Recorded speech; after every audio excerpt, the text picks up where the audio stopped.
Hello and welcome to the Forged Alliance Forever Cast Division, or the FAF Cast Division channel. Today, gonna roll the dice again. It's Sunday, so why not go live? And let's look for some games that are currently happening right now. So a live game, live cast, what could possibly go wrong? Well, the answer is pretty much anything. So if you want to be in with a chance of being casted right now, well, all that you got to do is play, and as long as the rating looks all right, the balance looks all right, I'll cast it. I'm not looking for games that, 6 versus 6 gap style things, perhaps we'll give that a miss. But with that said, let's go teleport on over and see if we can find ourselves into the first game then.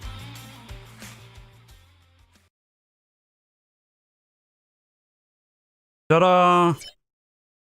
Already having begun. So over on the north side, let's introduce our two players. It's a 1 versus 1 on Cobalt Valley, a 10 versus 10 map. One of the 1 versus 1 ladder maps, and it looks like we've got yet another 1 versus 1 ladder. That's fine with me. And it's Hip Nick Jerk up at the top, 11-22 rated, going Cybran. And his opponent over on the south side, it's Fairy DL, also Cybran, 993 rated. So about 130 points split these two players. Pressure's all on Hypnic Jerk not to lose. Everything to play for both players, but Fairy DL, I'll say this is ever so slightly less play. When the other guy is like well over 100 points above you, it's like you kind of half think, well, if I lose, it's no biggie because that's what the score says. So the pressure's off. The pressure is all on Hypnic Jerk. It's like, well, this guy's over 100 points below me. I best not screw up. And that can throw some people off. And let's see if that is the case. Again, this game going live. And for those unawares, there is a 15-minute mandatory delay. I think, is it 15 or is it 5? I forget now. 5 or 15. Oh, somebody help. I think it's 5 minutes. Either way, there's a slight delay to prevent cheating, so these players can't, log on some second screen or whatever and watch the cast and see what the other guy is doing. Anyway, so with the ground rules out the way, Fairy DL, first land, second land. He's got his Hydro. Looks like he's going potentially third land as well. Hypnic Jerk with a little Raider there. 1 Scout, 1 Lab does pick off Fairy DL's opening Engineer. Lab now running away as the Mantis from Fairy DL chases it away. And is he going to continue chasing or is he going to hold guard? Well, that's what he sees. Looks like Fairy DL is trying to repeat the process over on the flip side. And, if he's lucky, may get it. Engineer here from Hypnic Jerk. That's what he sees.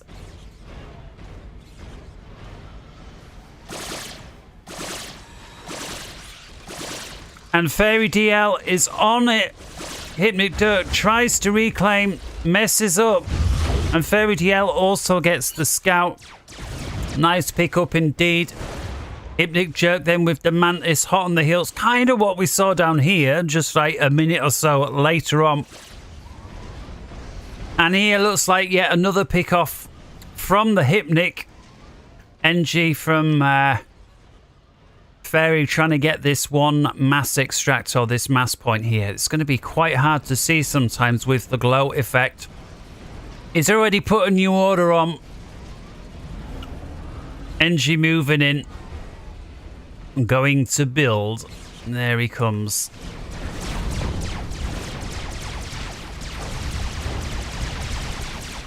First little engage then over on the west side. Mantis on Mantis. And 2 versus 1 goes Fairy's way. And he may be able to get a second one, providing they stick together.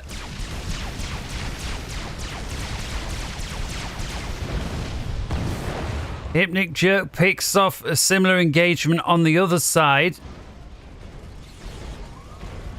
Fairy trying to grab a hunter. Misses it. Gets pulled out of position momentarily. And now a bomber from Hypnic Jerk. And we saw a lot of air. And there is an air factory now from Fairy. He's gone 3 land. 4th one is almost done.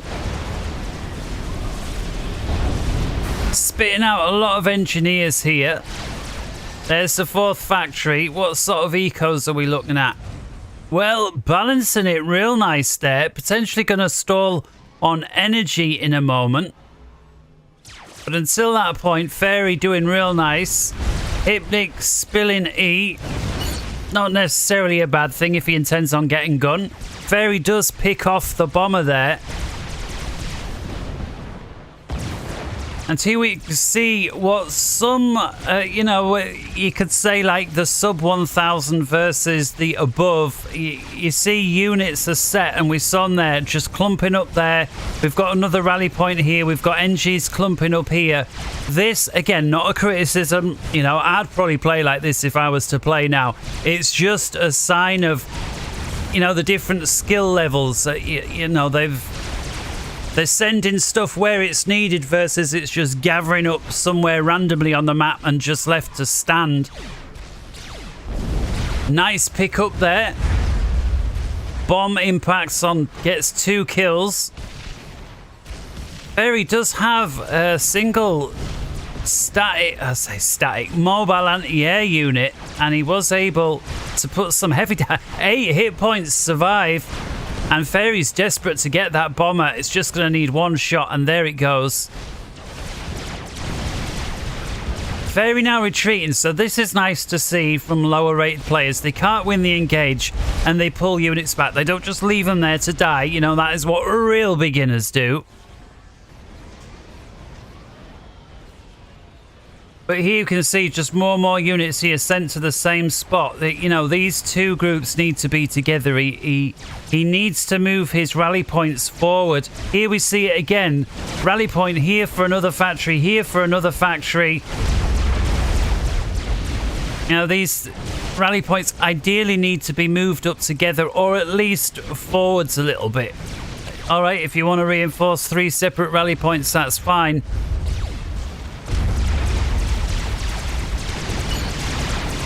But for a 900 and some rated player, he's playing really well. Balancing his eco pretty well. It would be nice to see just a little bit more power from Fairy. It's like 1 more power unit, and if things didn't change, he wouldn't have any risk. Look where his commander is. Talk about ballsy play over on the flip side without any supporting units. And some may call that reckless, but let's be nice, it's ballsy.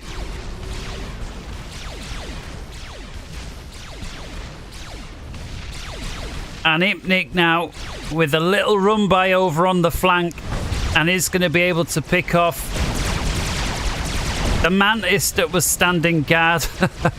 And Hypnic really has it in for this mass point. That must have been about the 3rd time I've seen him go after that mass point. Oh, look at this. He knows he can't win, and he runs away. Really nice play from the 1100. I like that.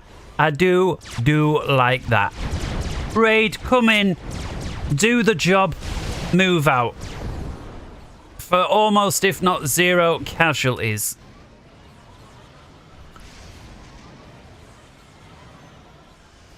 Now what's happening as we approach 8 minute 25? ACU stood there for Fairy.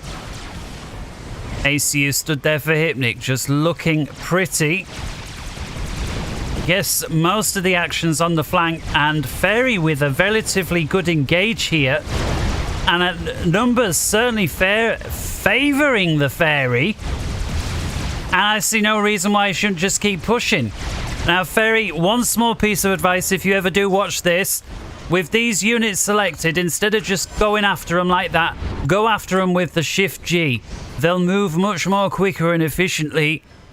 When you're moving large number of units and you're trying to get from A to B as fast as possible, i.e. you're pursuing a retreating army and you've got the advantage, Shift G.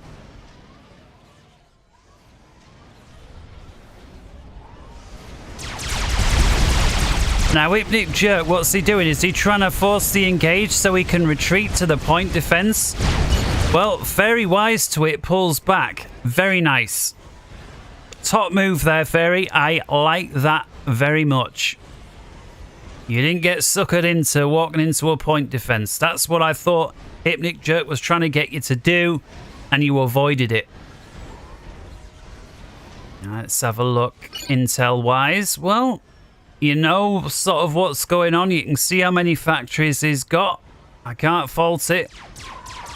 You've got a couple of radar stations. You're picking off enemy radar stations, which is really good to see. And at this point, it's anybody's game. It's anybody's game. Fairy easily been the more aggressive ACU here. He does have a bomber overhead, so it's not entirely without intel. And is he going after the mass pot? He is. Okay. I thought you were going to go after that big clump of units for a sec there. Was getting all excited. But, you know, going after the Tech 1 mass, that's a legit tactic as well. And you've got it. Speaking of incomes, Fairy, look at this. On 35 versus 23. Now, don't throw it away. Oh, the commander's almost ready here. Oh, Hypnic Jerk's just got the gun. Okay, great. Come round here. No, don't run away. Don't run away. You'll not win that. Come round the hill. Come round the hill. Fairy, round the hill. He can't shoot you through the hill, but he can outrange you all day. No. Use your units to block him then. Okay, that was a close call. That was so close.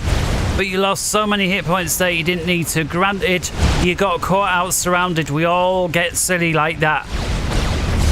Around the hill, running away from him. He was going to shoot you all day long and you were never going to get one shot back on him.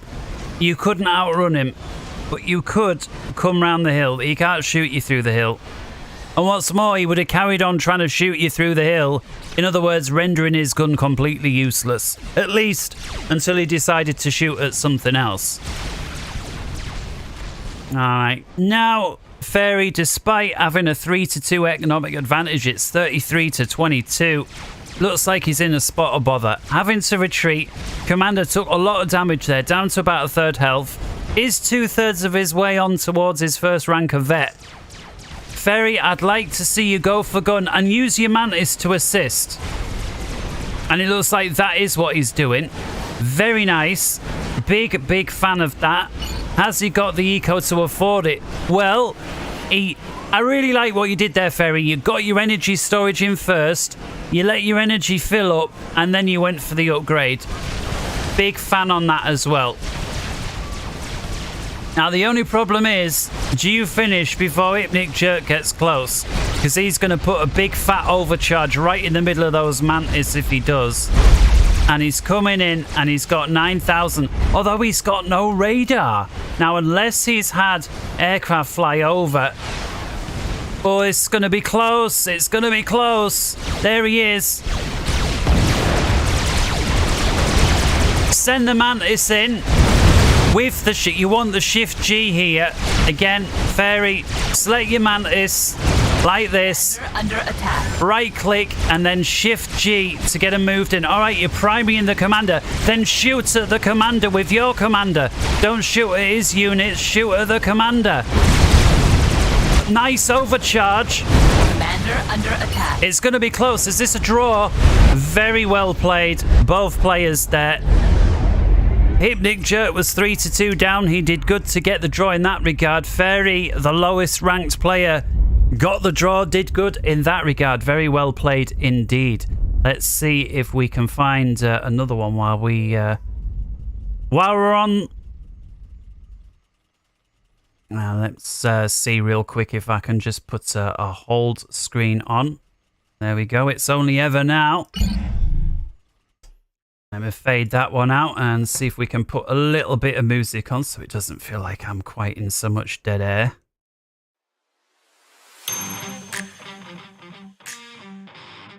Alright, right, so looking for another game that is currently live, and no offense guys, but the games that are rated like 500 or whatever or less, we're gonna give a miss.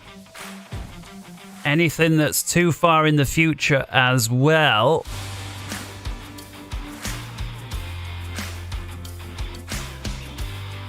All right, this one. It's a 1600 rated. It's another 1 versus 1. 1600 average rated, I should say. Teleporting in then. Let's get the music phasing out.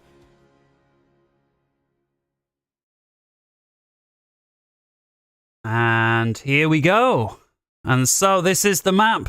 Cadmium green, I should say. It's a 10 by 10 and what looks to be another 1 versus 1. Is it ladder? Is it not? Let's have a little look.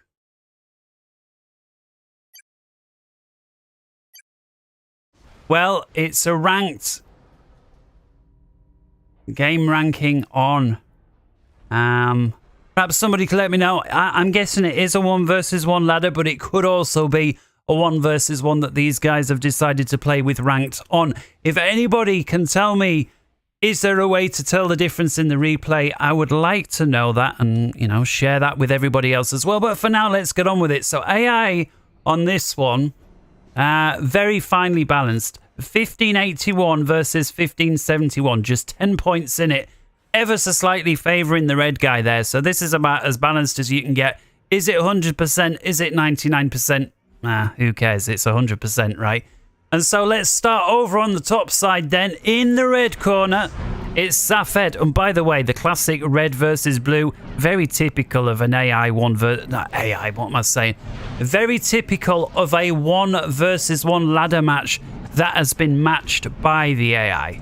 Of course, you can do a custom game and pick the same colours, but, you know, not often that players do, given the whole gamut of colours that they can choose from. Anyways, enough of that. SCFA, 1581 rated. Our Aeon friend here going first land. Max, few energy. Look at this. He's got 3 energy before finishing the hydro. Now that could be because there's a little bit of a difference. What am I talking about? Little bit of a difference. Distance to get there, I beg your pardon. Over on the flick side then, Geralt of Rivia. Geralt of Rivia. I'm sure that's some reference to something on some TV or book or novel that I should know but don't, and I'm embarrassing myself. Then again, he could just be talking twaddle like me.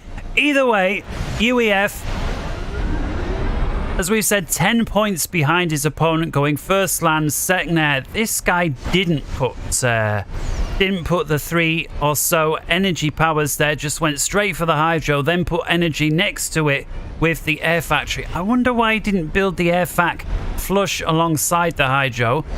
That gives you an energy boost. Maybe he thinks you get more of an energy boost by surrounding it with Tech 1. We'll have to see.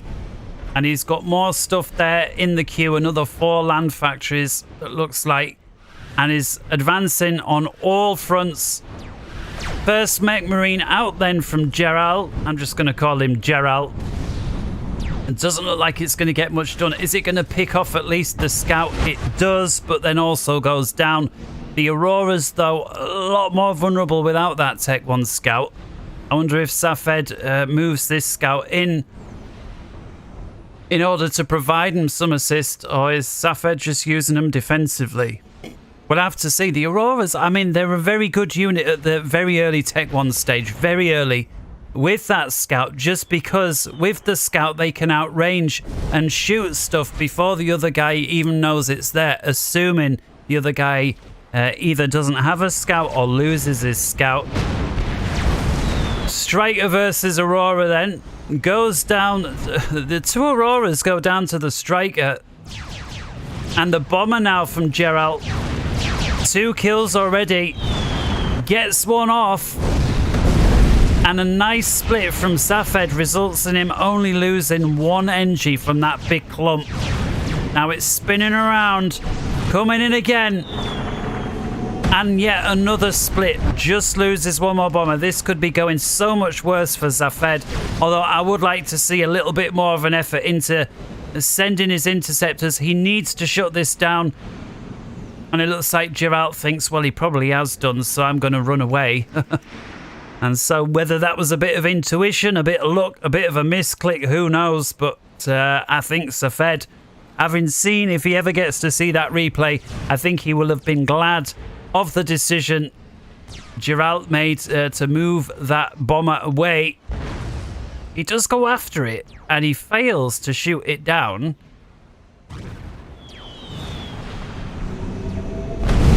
Tries to dodge, fraction too late, and doesn't bag himself the mechs. This bomber has paid for itself big time. Finally goes down. Very well played, Geralt. Zafed, 10 rating points ahead. Well, it's that close. We're calling it even Stevens. And Geralt here, look at this. Relentless with the pressure. Pushes just to through units through. It's just enough. He recognises, I think, there. But did he recognise? He did. And he's going after it. Stops to get the mass point first. Realises he's not getting attacked. Gets the mass point, knows I can run faster than you, Mr. Engineer, and I'm coming to get you. And there it goes. And with that, no time wasted, swings around. What else can we get? Well, potentially Aurora's being trickled in. Bags himself one. And so far, everything going Blue's way, right? At least it seems like everything has gone Blue's way. Well, maybe there was this. Zafed did pick off engineers trying to construct a Tech 1 factory. It was about 50% on its way there. And so, almost everything going Blue's way. But again, we do like to see something going. Otherwise, it would be a boring, very quick game. And of course, being live, taking place right now, there is no way for me to check how is this going. And I really like this. I really like this. Just hanging outside. Does Geralt see it? He doesn't. The only clue he has is seeing the gunfire coming in. And it looks like, is he dealing with... Oh, he's not dealing with it just yet. And so, yeah, really like what Zafed's doing. Hiding outside the visual range. And again, it needs Geralt to be paying attention to, is there damage and where's it coming from? And if he sees that, well, he can follow it back to the source. But now, finally, some decent numbers out from Zafed. And I'm just wondering, why was he so far behind? Was it all down to that one bomber that completely screwed up his build? Geralt now starting Tech 2 on the UAF, so interesting, not going for gun. Often players at this rating on a 1v1 on a small map would take the gun first. I guess he's feeling confident, and rather than trying to immediately rush the game, I can only assume he wants to get the triads down, or at least have the option to get the gun much quicker with Tech 2. Has he got the energy to afford it? Well, no, not really. He's stalling. And so it makes sense when you're stalling like this to pour... I mean, look at this. Air Factory's using 112 energy. Your commanders, stall it. If you pause one or the other, and I would pause the Air Fac at this point. Your commander's at risk while it's welded to the spot on the front line getting an upgrade. Especially when the other guy's got Auroras. How many mass was there? Oh, there was quite a bit. Look at that. There's still over 1,000 left. And there's, what, about 1,500 there total? 1,250 plus, all of that. Geralt's already reclaimed half of it, so there must have been a lot more. There must have been at least 2,000 mass per crater there. Well, that's worth fighting for.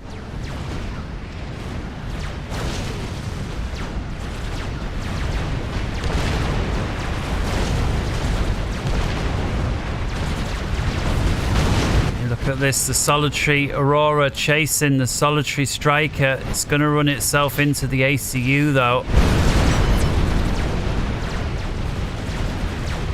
And Safed now starting to look a little stronger. Forcing Geralt to retreat. Safed backs up.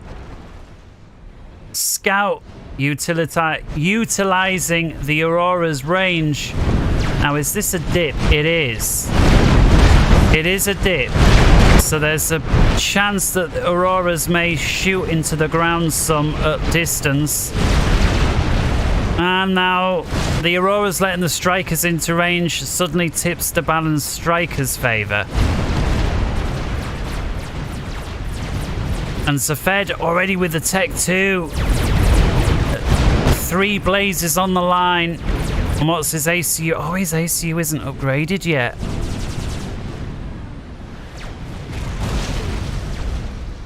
Oh, Geralt.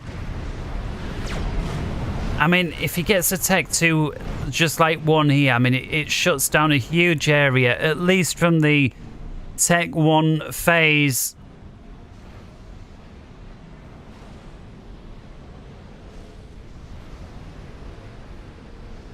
T1 Bomber's devastating versus Aeon at Tech 1. You know, 1 pass, clumped up Aeon, you know, just pick off so many. That's the Fed. Man, looks like he's retreating. And I wonder if that's... Does he see these units down here? Well, he does. And I guess he knows he doesn't have the gun. Does he know where opposing ACU is? Well, if he does, he doesn't...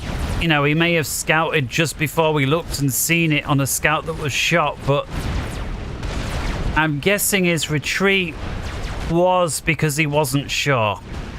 And if you don't know where your opponent is, he may or may not have gun. Here comes a nice bomb, picks off one of them. Oh, it's going to go for the clump.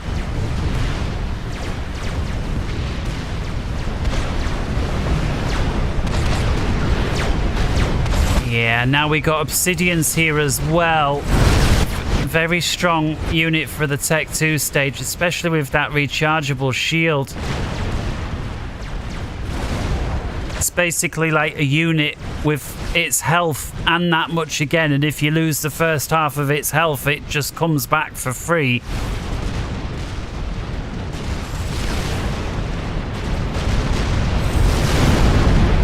Geralt does surround one of the Obsidians, and now with some pillars. How many pillars has he got right here? 5.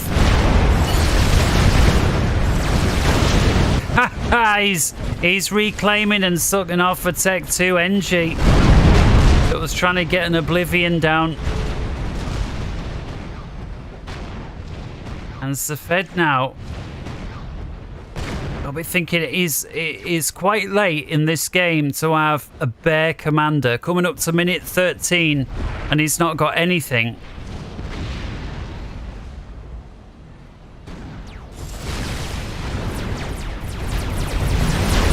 Geralt, well, does he have the ability? He must have the ability to overcharge. No, he doesn't. He doesn't yet have energy storage. No wonder he's running away. But he does have triads, though. He lays down air, he lays down tanks. I'm guessing that's a sign of, you know, I wouldn't say weakness, but you know, if you fear your commander's health versus ground units, laying down an air force next to your commander is a very legit tactic.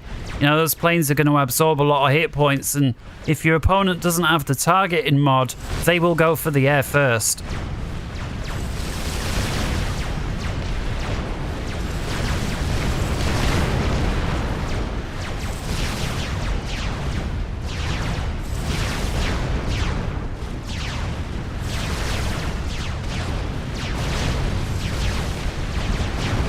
Go on, get that radar. You're right next to it. You're right next to it. Surely, surely, sure. That was so close. Does he know it's... Oh, he does know it's there.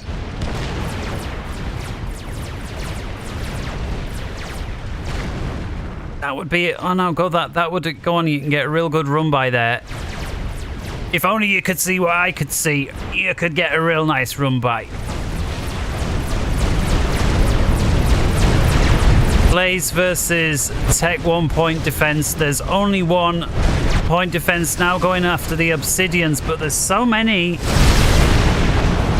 Safed, how many has he got right here? 12. That is a powerful force at 14 minutes.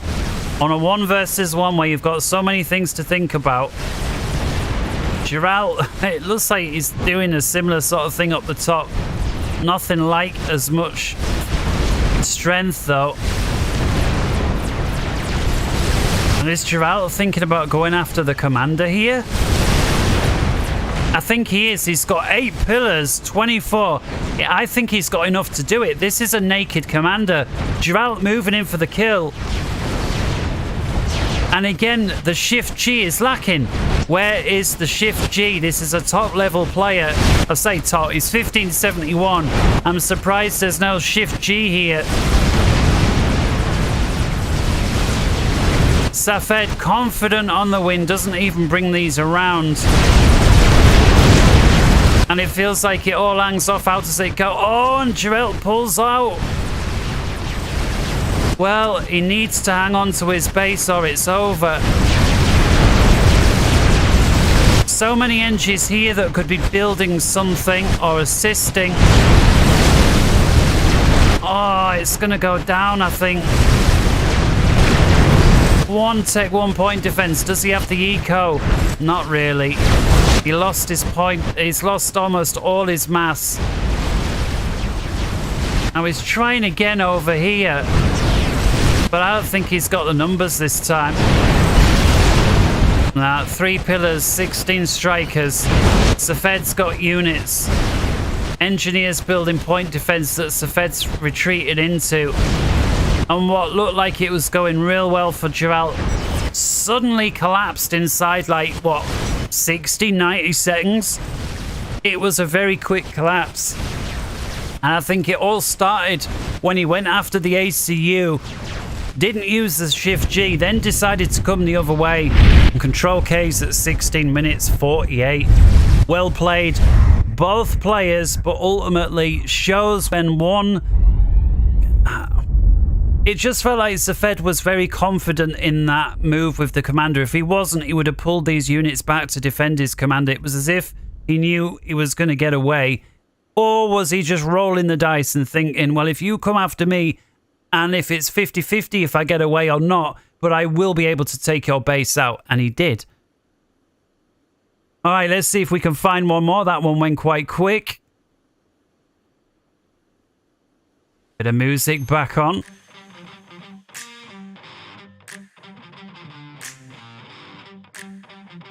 And I'll go and take a little look-see, see what else we can find going down live right now. I mean, the 1v1s, you know, they're a bit easier to cast live. Just, you know, no risk of it going on forever or potentially desyncing players dropping out. I mean, or there's a lesser risk, certainly.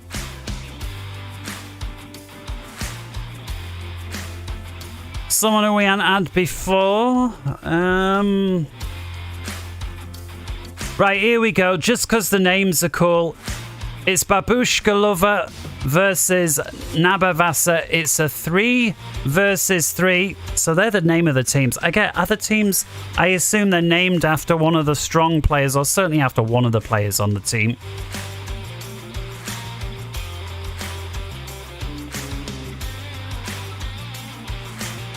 All right then, teleporting over on in.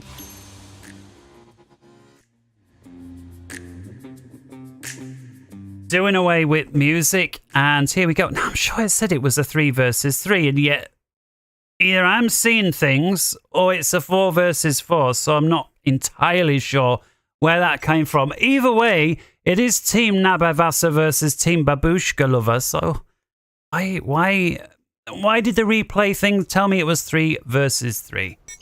Who knows?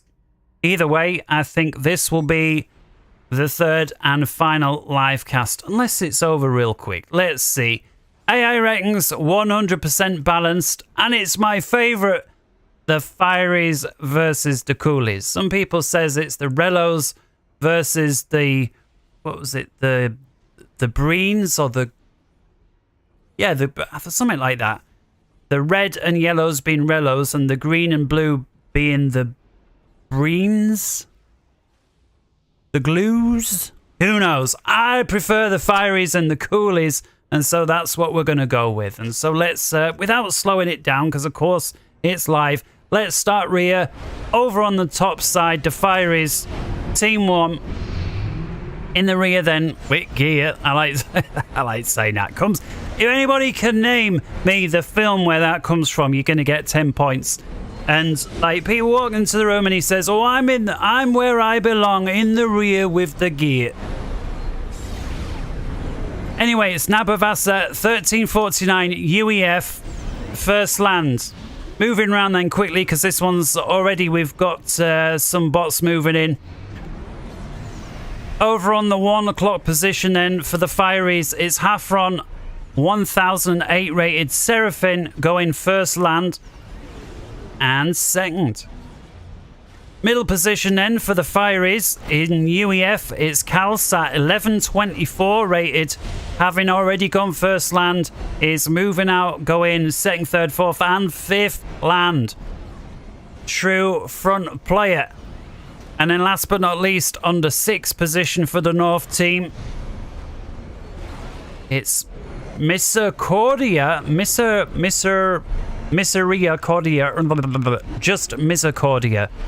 So, Misericordia, UEF 1243 rated, going first, and looks like he was maybe thinking about going second land and decides, yeah, I'll finish it off, second land. Okie doke then, first little raids coming up then from Babushka Lover. And looks like, well, he's going to have a little bit of time tickling it to death, but he did get the NG, importantly. Hunter there with 1 kill. We'll check back on that in a minute. But let's stick with Babushka Lover then, 1335 on the 12 or 1 o'clock position for the south side. 1335 rated Cybran going first and second land.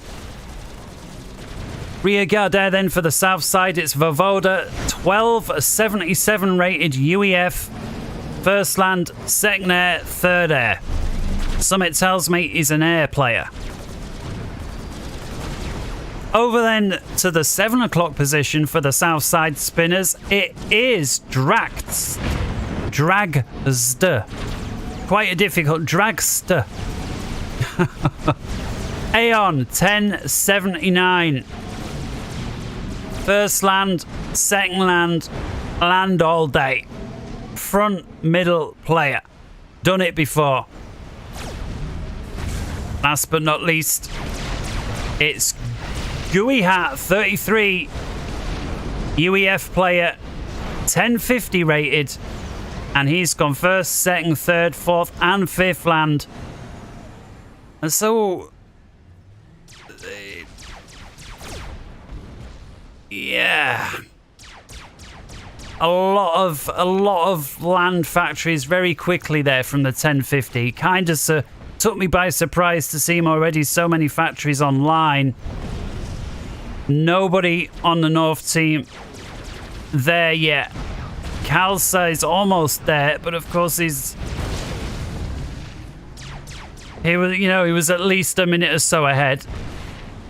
And so let's take a look. Hunter does pick off the one mass point there belonging to Hafron, and I'm guessing that's just Hafron don't got the micro to deal with.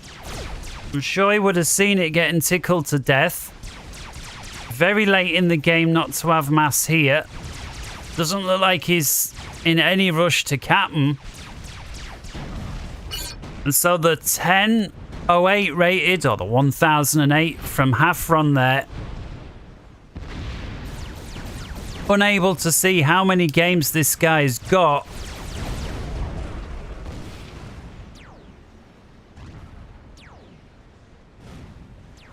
Although he does have the Mex auto pause mod, so I'm guessing it's not his first game, or he wouldn't know to get that. Oh, and then on the other side, the problem is he's up against Babushka Lover. And so it feels like the weakest player for the North Sea. I mean, certainly on paper is the weakest player, but is definitely playing like the weakest player as well. I mean, we can't all be the best. Let's not be funny about that. Let's just say it what it is. And he is against the strongest player. And so, I don't know, you know, AI balance. AI didn't set it up as well as it could have. And unfortunately, I think Hafron is going to really struggle. And the Fireys, they have to recognize this now. They have to recognize that their weak player is up against a strong player. And so they've got a decision to make. Do they let him go down just so they can nab his eco?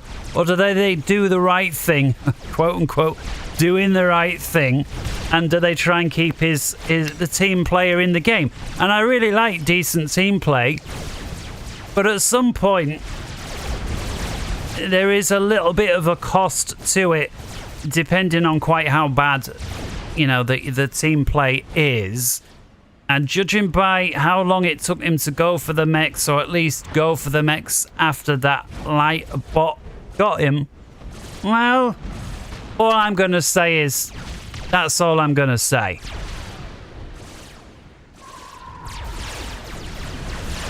Bombers in going after, adding insult to injury there from Babushka Lover. Commander on commander over there. At least for now, both of them looking healthy. Misericordia tried to push through on the south side, realizes he hasn't got the units. Drax just about got enough to hold and plug the gap, but don't want to push it into a bad situation. It's okay, don't push, because if Drax loses this engage, he's got now to hold this force back. So don't keep pushing. The more you push, the more Misericordia concertinas his forces together, the stronger he gets. The weaker you get, because the further away from base. It's like the concertina effect.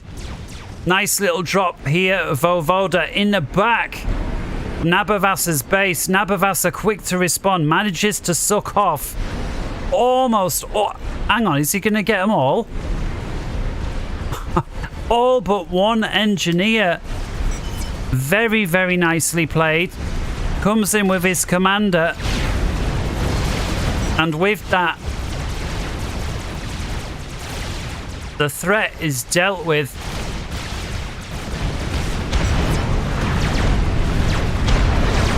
Drax attacking here, but you know, again, okay, does micro back.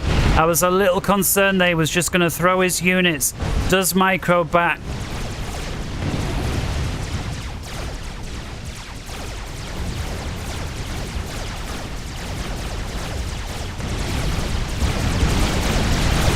Babushka going after Hafron, who has started to produce some more units, and at least for now is holding. Still on there using the Shift G. Hafron using the Shift G, getting as many reinforcements over here as quick as possible. Both commanders getting the upgrade. Oh, but look at this. Hafron has the engineer assisting. Babushka Lover does not.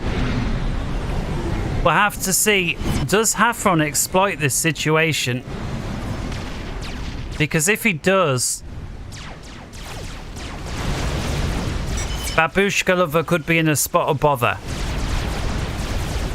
I'm looking forward to see that, because this is a mismatch in every other way. But having an engineer assisting your commander when the other guy... Oh, and he's going Tech 2 as well. Well, you're going to have to push. Is Hafron going to push? Is he going to push? Come on, man. You've got to push, otherwise... He's pushing. Very nice.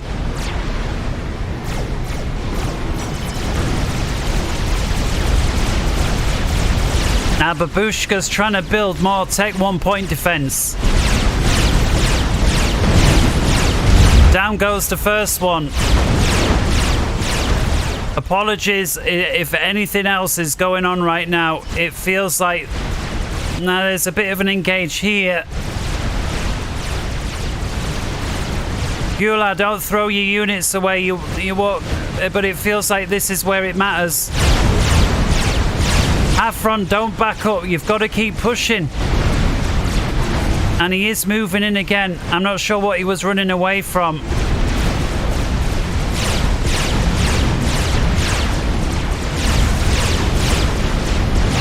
Well, at least for now he's not.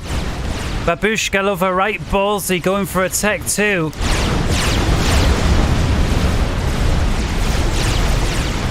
Oh, it's going to be close. Another drop here from Draxt in the back of Orange's base. Gula does pull his forces back. Well, I'm glad about that. It would have been a total loss versus equal numbers, but with a commander. Hafron now eating some Tech 2 fire. Also, yeah, bring your units in. Why have you not got your units? Well, he does now bring them in. But now continue. If you don't get him now, you're not going to get him. Yeah, the Cerberus aren't the strongest, and it looks like Hafron is running away. Babushka, I think, is going to hang on to that position now. But it was fun while it lasted. Draxt very nicely attacking, running rings around Misericordia here. The 1243. Does he have a clue that base is getting... No, he's got no idea that there's a base getting set up in back.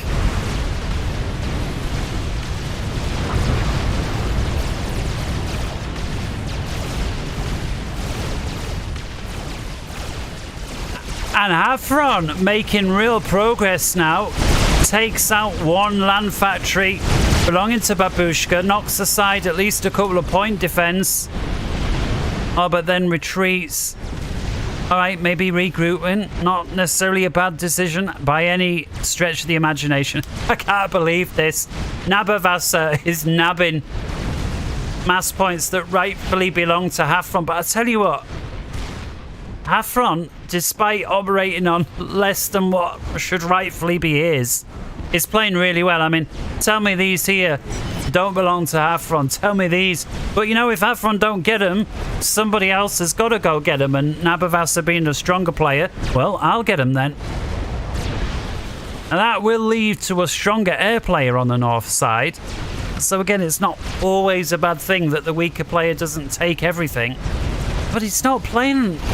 He's playing really quite well here. Although Babushka now with rhinos. The Tech 1's days are starting to get numbered. Yes, he's got the Serra artillery. Does get the rhino. Oh, what we got here? Tactical missile launchers. Belonging to Babushka. What are they going for? Is it factories? Is it energy? Is it Tech 2 mass points? Factories, there's your answer.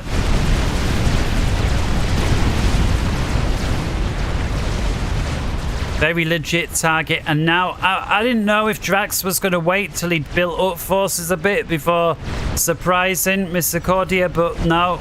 Raining artillery. Now he's going to get a couple of structures, you know, mass point, he gets that factory. He may be lucky and get this mass point here, but it's only a Tech 1. But I don't think he's going to get much else done. Misericordia recognises that. Has Misericordia got intel? No, not yet. He does have an engineer in the area, just needs one scout to fly over.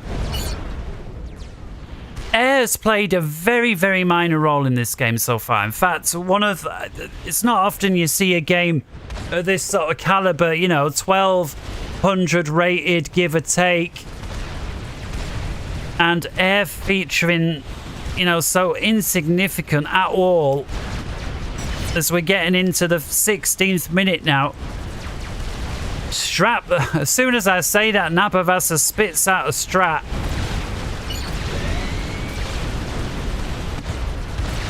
Already with a kill. That must have been something on the far side. Drops a bomb.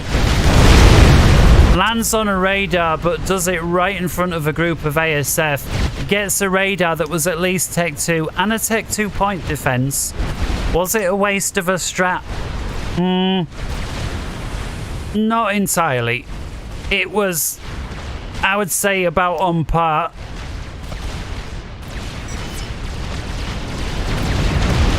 Mr. Cordia here, always ACU, very weak. At least he's got some staggered Tech 2 point defense that will deal with the spam. But a concern has got to be, is there some sort of snipe coming from the air?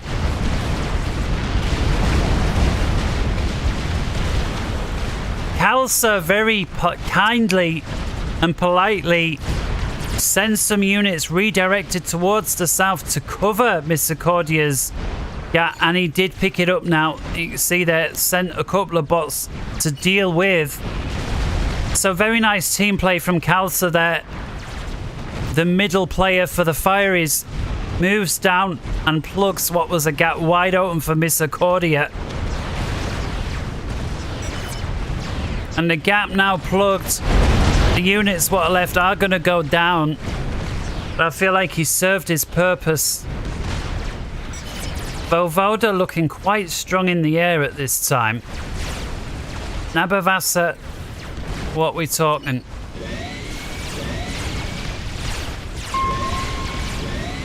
Well, 4 ASF.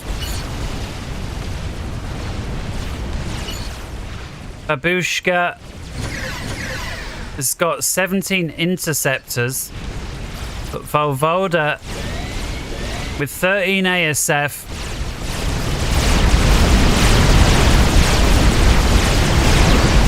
Hafron, gutsy play, does have the gun as well as nano repair, but that only works so long.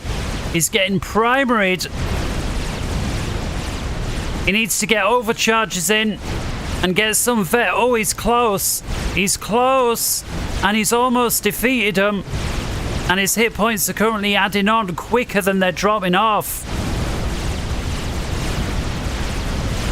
And I don't believe it. I don't believe it. The 1008 is pushing back the 1335. He's so close to a rank of vet, and his health, there it is. He's halfway up. This commander now very, very dangerous. Arguably, if not for sure, the most dangerous unit on the map right now.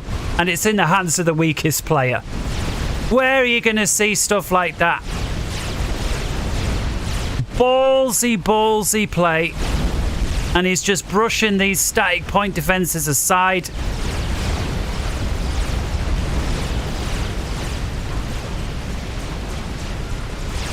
Does finally decide to retreat a little bit, and I can't blame him, but he's close to a next rank of vet as well. But he is starting to get surrounded. If I was him, I'd start moving now. Oh no, gunships from Vovoda, and we know that the southern team have got air superiority, and suddenly the hit points evaporate. Bang! Hafron, my friend.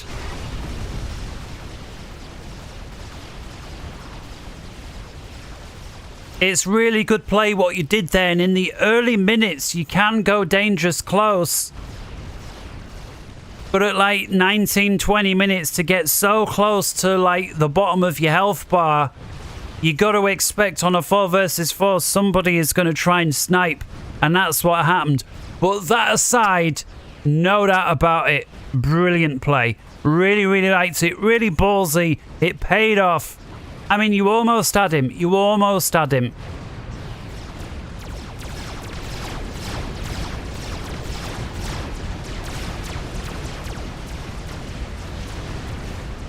And now here's the problem. Everything was invested in that ACU, and what was the strongest part of the map, arguably for the Fireys, suddenly falls through and becomes the weakest.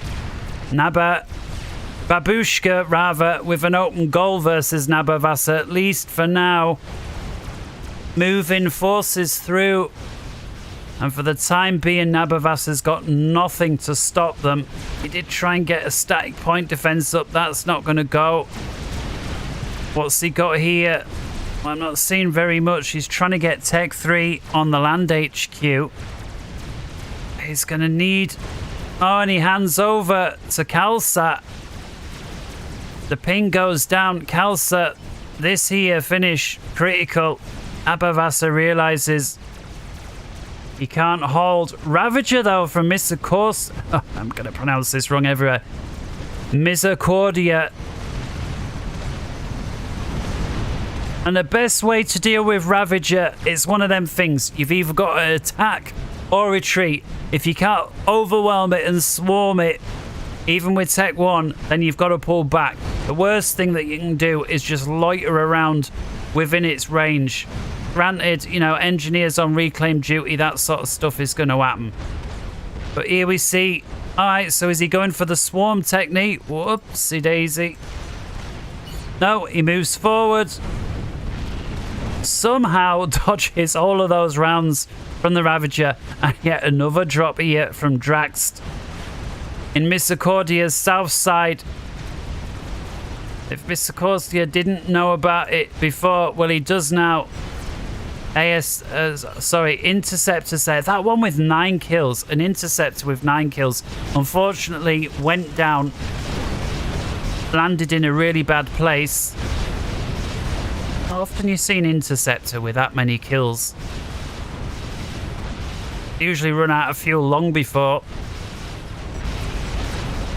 And this again is look right, minor thing. Now he's a 1243. I'm sure he could kick my ass, but to anybody else, this is overkill. Yes, he realized there's a threat, but he sent far too many units to deal with, and that's going to leave an open goal elsewhere.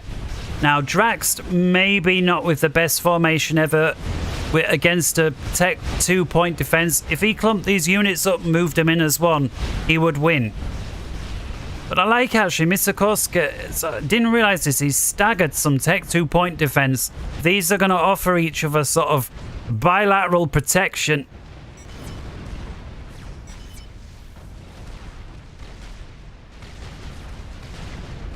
Massive wave of scouts from Voivoda seeing, hey, what's the score on the other team? It's been a moment or two since we saw.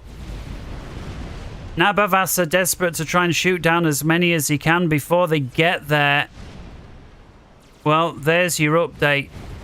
Naba with Tech 3 capped off mechs. And as we approach minute 23 on this live game, live cast, let's take a look at the scores then. In comes 848 for Team 1, 853 for Team 2. They're fluctuating a little bit. It's neck and neck. The scores are fluctuating and jumping around each other. Very difficult to tell. If we take a look at totals, it's 484 for the Fireys, 442 for the Coolies. So less than 10% in it separates the two teams. Very close.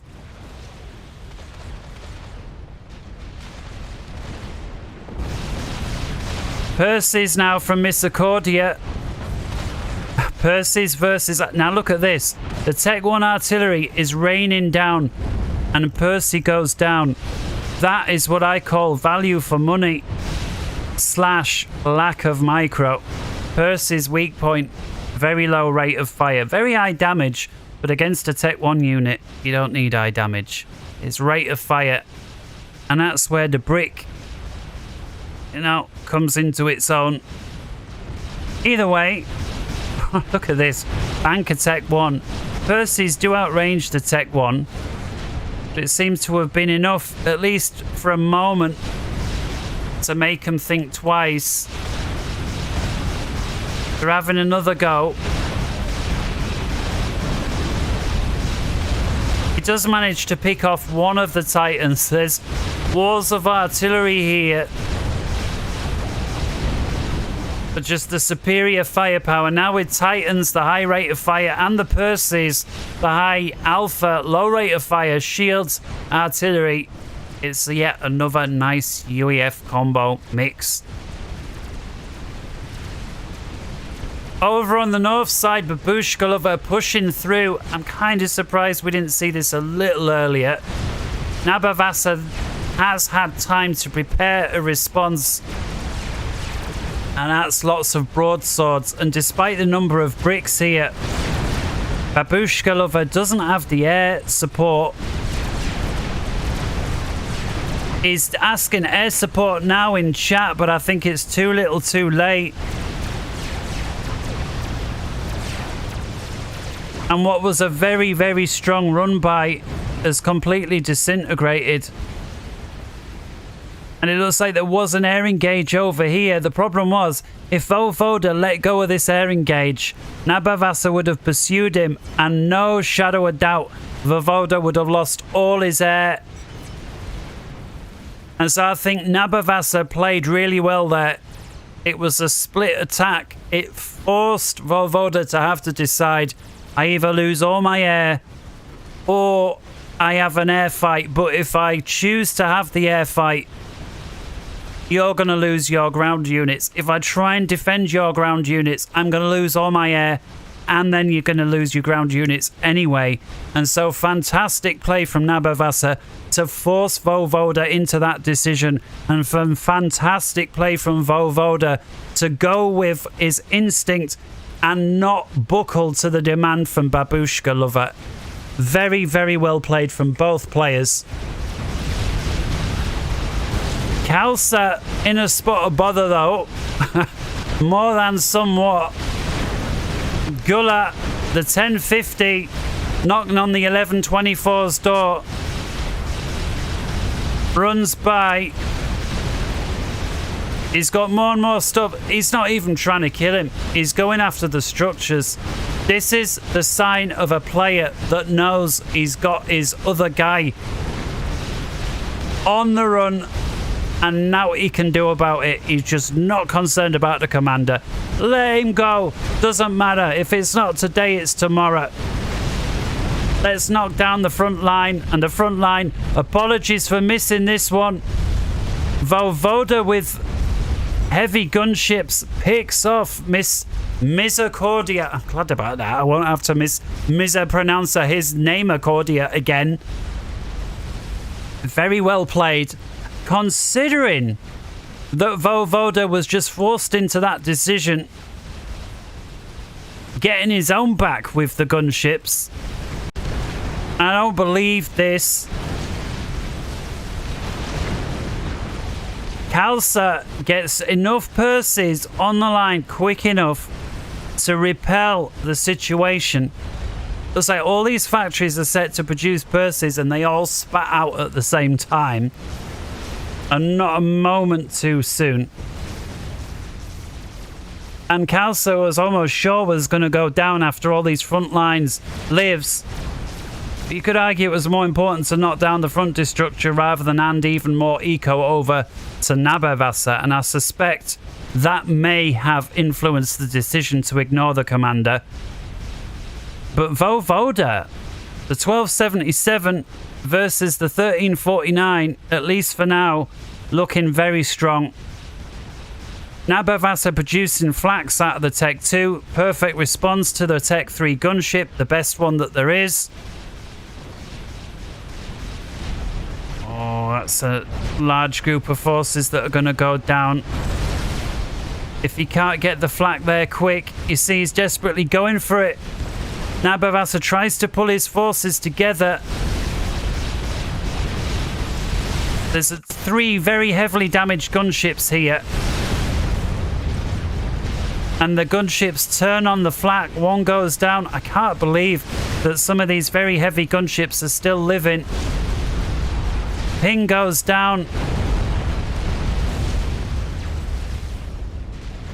Nabavasa moves in with limited ASF. He's not got enough, but these gunships are heavily damaged. He may just be able to pick them off, but Khalsa's lost all of that army. Broadswords there do go down thanks to Nabavasa, but he's chucked away what air force he had to deal with it.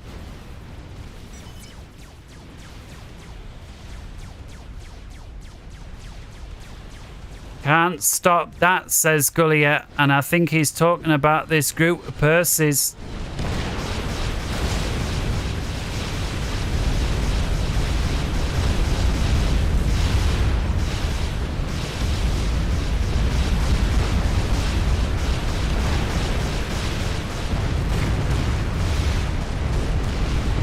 And Kalsat backing off a little bit. Maybe a little bit of a mistake. I think he could have had that. And he's just going to allow Guya there to build a stronger wall. I think a stroke of luck there from Guya's perspective. Tech 3 siege bot on Tech 3 siege bot. Sarah with the shield. Babushka lover with the brick. Bricks eventually knock down the shield, and with that, the siege tanks, which are arguably the worst Tech 3 bot, go down. Does the sniper bot live to tell the tale? Well, it's going to be close. They need to get at least that one brick, and they do get the one brick. More sniper bots here. Wow. And if Kalsa can get critical mass on these sniper bots, they're so deadly. The rate of fire, the accuracy, the damage. Like 1 or 2 of them, you know, they're easy to take care of. 10 of them, well, a nicely positioned strat. 20 of them, 30 of them that are under a shield, well, now you got problems.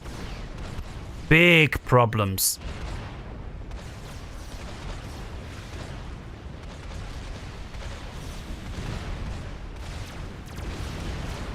Nice counter to the Ravager there. Mobile Tech 3 artillery. And Draxed with a second one. And another attack. Like, this corner's been such a weak spot for the Fireys all game. It feels like non-stop attacks, run-bys, drops from the Coolies. Huge props to Draxed.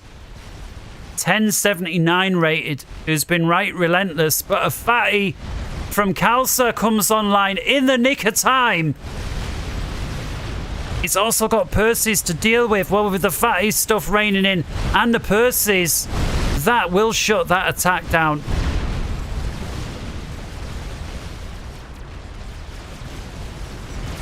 Brick wall once again against Offhams with shields. But the sniper bots now very vulnerable now that the shield's gone. We see here that Babushka Lover was using the stealth deceivers to move into position without getting shot, and it appears to have worked. Kalsa with more units moving in, plugging the gap, and I think he does just about have enough there to get it, but he's going to have to keep intel due to the stealth. And there we see, maybe he's dealt with it now.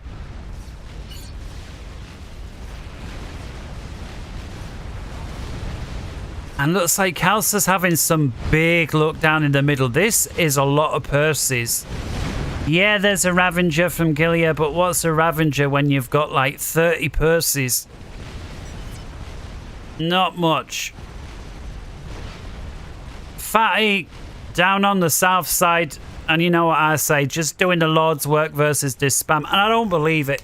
Somebody has managed to pull a nuke out from the behind on this game that's been this active. Vovoda, minute 34. And about 20 seconds. Sends a strategic nuke across the map. Nabavasa says, move the fatty. Strategic missile defense doesn't have one loaded. Oh, and it's like 80%. Oh, the nuke's gonna, the fatty, does it walk in? Oh, it's just outside the blast. I don't think Kalsa is going to be too upset with where that nuke landed. I think it could have been a lot worse for him. I guess Vovoda saw the nuke defense and thought, well, it's going to be loaded, so I'm going to have to shoot somewhere else. And Kalsa's ACU wasn't too far away from the blast. Fatty, though, getting picked off with broadswords. Ask for help. Ask for help. Either Nabavasa hasn't seen it or he can't do it. Now the fatty is running towards, and yeah. I'm not sure it's going to be enough. No. They didn't even get one of them. And Vovoda sends in more fatties. Oh well, Kalsa then says, right, well, I'll build another one. I don't believe it. What happened to all those Percys belonging to Kalsa? Goya, who I was laughing at for his single Ravenger, suddenly pulls out more Percys than I've had at dinners. What is this? Now these Percys, in my opinion, should primary the fatty right now. They could pretty much one-shot it. If they all go together, I'm sure they'd take it out. They're going for anything but, which is kind of bizarre. Wasting a lot of fire there on what that NG was trying to build. And now they finally turn on the fatty, and there's not that many of them left. I want to see where's the nuke. Oh, it's a nuke coming the other way from Nabavasa. So much going on this live game. It's a fantastic game, by the way. Hit the jackpot with this one, and that is a real nice place nuke. Very, very nice.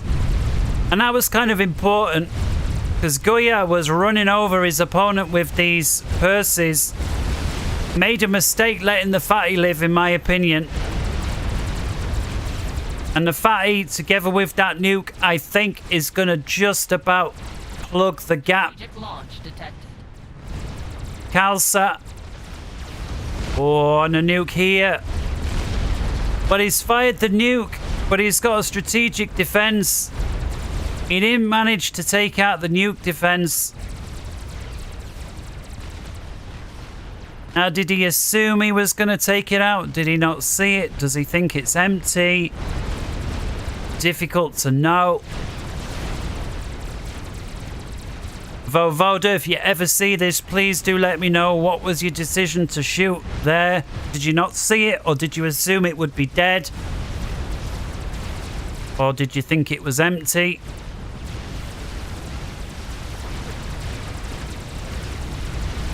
And is this Tech 3 Arty?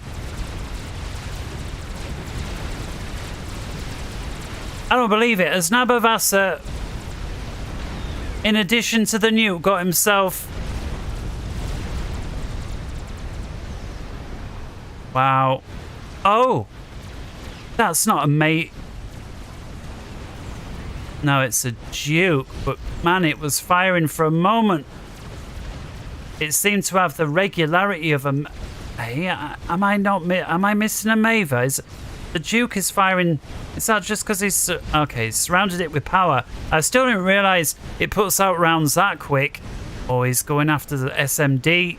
Belonging to Vovoda. Oh, Vovoda's at that. Look at that broadsword. Fresh out of the factory. Loses 90% of its health. Connects right with a Tech 3 artillery round as it's coming in. Oh, there goes the strategic defense. Vovoda. Just as Drax starts looking dangerous for the... Look at this. Perfect. Tech 1 artillery versus Percy. Percy's are firing into the floor. Artillery's firing over the top of the hill. Just the most perfect example of genius play.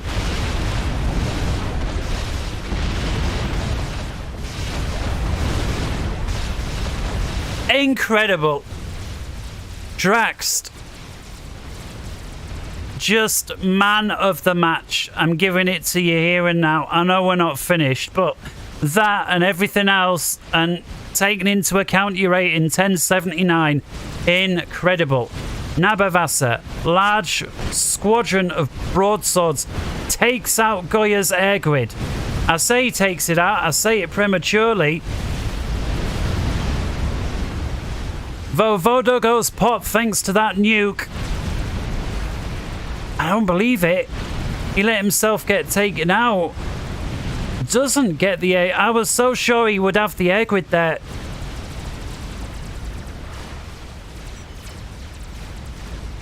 Guya. Hands off. And Drax says, what a team. Look, don't blame your rear guy, Vovoda. He played a cracker.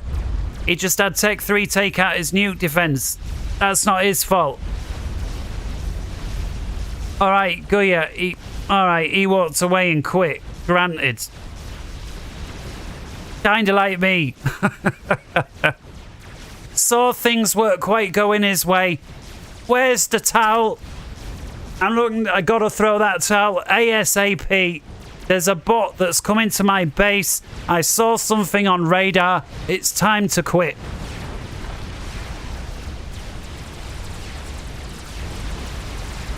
Draxed. Everything down to you, friend. And I'm rooting for you. The odds are not in your favor, but you have got Babushka Lover. The 1335. It's a 2 versus 2. And you're dealing with chickens, siege tanks,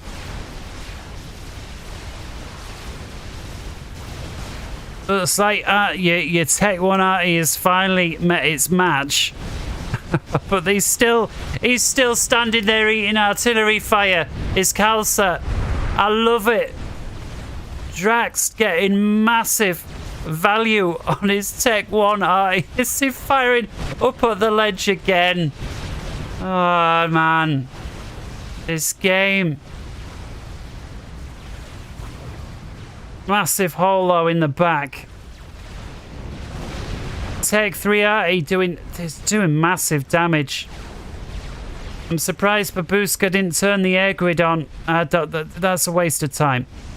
You've got RT raining down. Put a shield.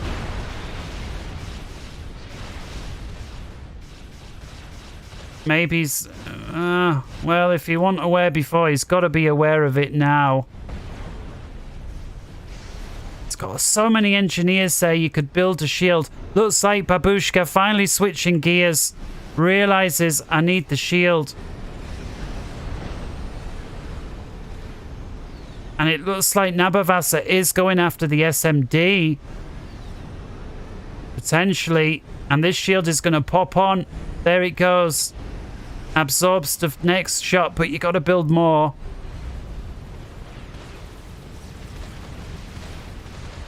Nabavasa looking increasingly strong though. Just very strong. Kalsat has got the fronts covered. North, Central and South armies.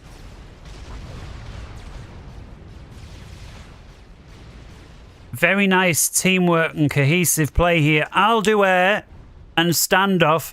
You hold the line. I like it. Meanwhile, the coolies have said, I'll do North Central and you do South. Oh, but the air grid... The shield's starting to go down. Go on, how quick can you get this shield on? Oh, just in time. And now we've got 3 shields on, and this is starting to look quite secure. It's going to take more than 1 artillery piece, I think, to break through there now. And just what a game. What a game. I'm really glad I caught this one live. A little longer than I'd maybe hoped, but I'm enjoying it, so I'm glad I caught it. Certainly, if you'd have said ahead of time, oh, this game was going to go on for 45 minutes, I'd have said, let's look for something else. I don't forget, it was listed, I swear it was listed as a 3 versus 3, which is why I don't think I would have clicked it if I'd have known it was a 4 versus 4. Again, for the reasons of the time. But I'm glad I did. And Draxed, again, picking off with the perfect counter. Dude, are you sure you're not really like a 2000 rated? In disguise, smurfing as a 1079. And Kalsat, you need to put a few more ground swear, walking SAM sites, flat units, something, because you're getting picked apart here. And Nabavasa, for whatever reason, doesn't seem to have quite as many ASF as I would expect him to have. Maybe because he's going so heavy on the standoff. And this Ravenger getting quite good value just because it's out by itself. And it, I mean, look at it. It's a 2-star vetted.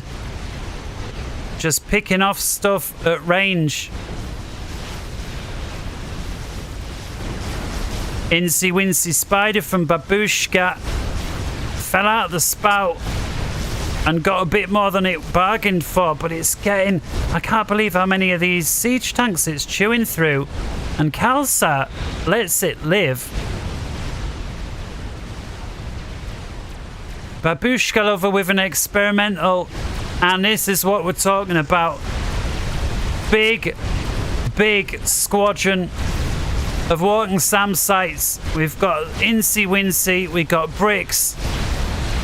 This is a unit comp that you send in if you intend on winning. And it looks like Babushka intends on winning. We got a chicken butt here. Khalsa, send your chicken butt in. What are you doing?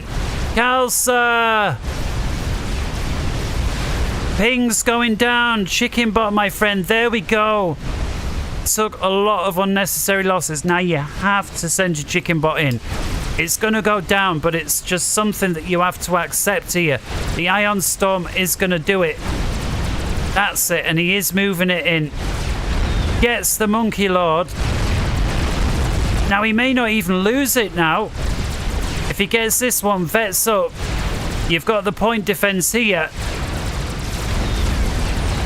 Well, there he gets it. Go on then. It's not too far off his next rank of vet. No. Turn. Alright, don't. Wow. Khalsa, you may have been a bit late to the party, but when you showed up, you showed them you knew what you was doing. And even I doubted you, and I apologise for that. I should always just comment. No, I like to give my thoughts. And when I get surprised, I like to be surprised. That's what makes this game so exciting, at least for me to cast. Is I don't know what's going to happen. I'll say what I think, and when I get surprised, well, it's a surprise.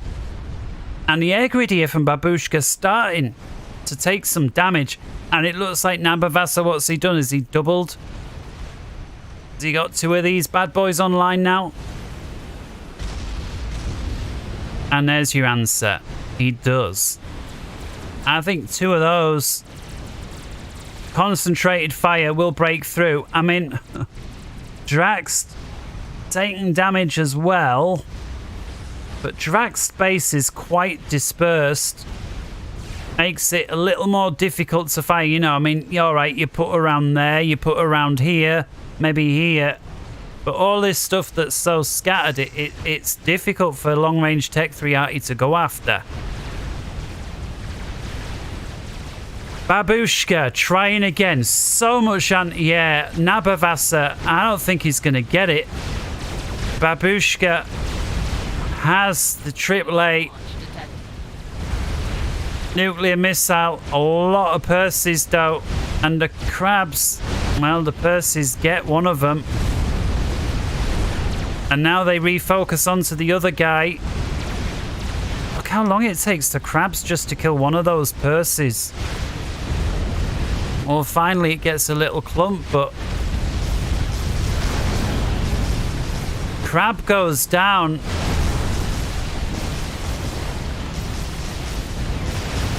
And walking SAM sites have a problem. Newt comes into Babushka's, well, one of his bases. Very nice placed. Let's take a look actually. How many kills? Do tell. 250 kills. It's a 5-star vetted Newt. No doubt about it. Keeping Nabavasa and his fiery team in the game.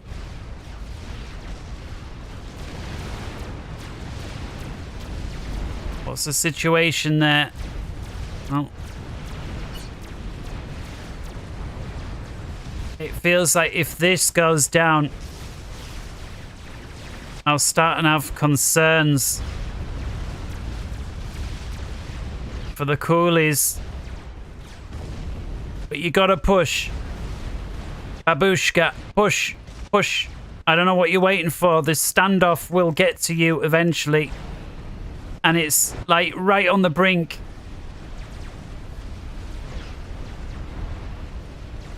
I don't know if Babushka realizes how precarious the situation down here is. But if this goes, it's not just the air grid, it's the power.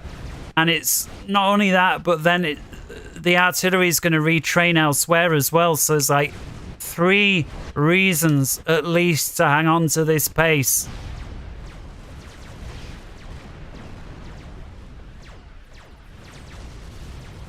Oh, what's this here? 4 strategic bombers, UEF, so they're not stealth. Fires see them coming. Well, yes and no. They did and now they don't. They got no Omni.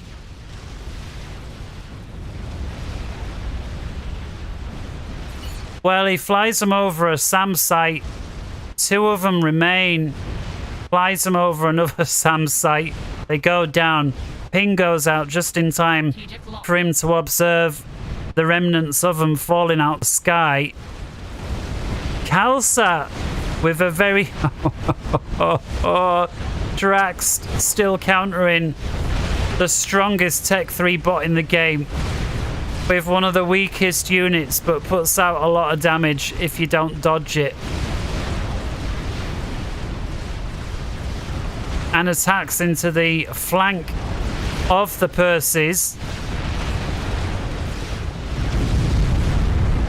Oh, that hurt. That hurt. Drax says, do you think we can win? That is a good question. Well, it needs... Oh, no, it needs you to shoot at him. Don't run away from something you can't run away. He does now turn around. Oh, he's got Incy Wincy's coming up. It comes down to this. I think. How does this battle turn? The Incy Wincy's, with their ability to basically unlimited rate of fire, mops up the overrun. That is the perfect counter to what I've just seen. Now, providing a defensive nuke don't get used on these, this could be the opening that the coolies have been waiting for. Incy Wincy lives.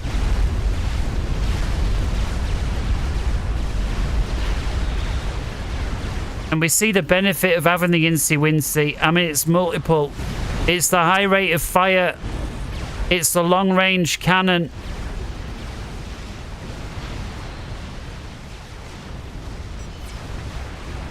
Over on the south side, the coolies are getting overrun with this Percy army. Sending Mercies to deal with. Well, that's a good tactic. Drax is running away. Well, no time like now. And what's this? Defense satellite over the base. Sight Babushka's trying to build one of his own. To me. Oh, use this! Don't wait. Don't wait, because Nabavas is just going to put a nuke on it. That much should be obvious. And he is now moving in. Another Monkey Lord arrives. And he does have a defense satellite. I wonder what Babushka's aiming to do with this. Let's see if we can get a bit of intel. Well, for now, it's just get into the general area.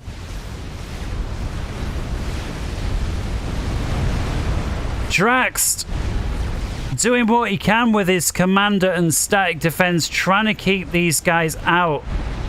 And what was a very strong... I mean, there's still a fair few Percys, but down to about half numbers.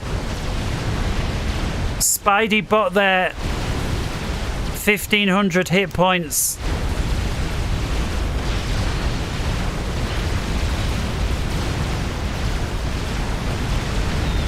And look at the anti-air here, just tearing up these broadswords.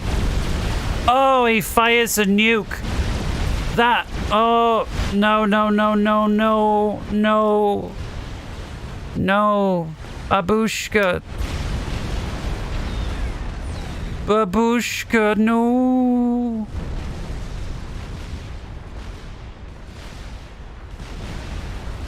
Hang on, where is the nuke? Oh. Looking right at it, couldn't see the wood for the trees. And unfortunately, for whatever reason, live replay has ended there. No idea why. It's anything but over. Sorry about that. I feel a bit. That feels a bit of a letdown. It's sort of. Did everybody just quit? Surely not. We've got ACU down here. Well, that's one of the risks, in it, doing the live cast. What a game. I would love to know how this thing turned out. Clearly, standoff versus the experimental. Got a fatty here for the north side, the Fireys. A half-built arse washer. It depends how quick is Babushka at moving these. If he just lets them stand back, it's not going to work. The problem is he lost all his anti-air in that nuke. Nabavas has already started to rebuild broadswords. Granted, there's only 3, but that number's going to increase. If I had to guess, Fireys has got this one in the bag. Hope you enjoyed that, and until next time, from me, wherever in the world you may be, take care. Have a good one. Bye-bye.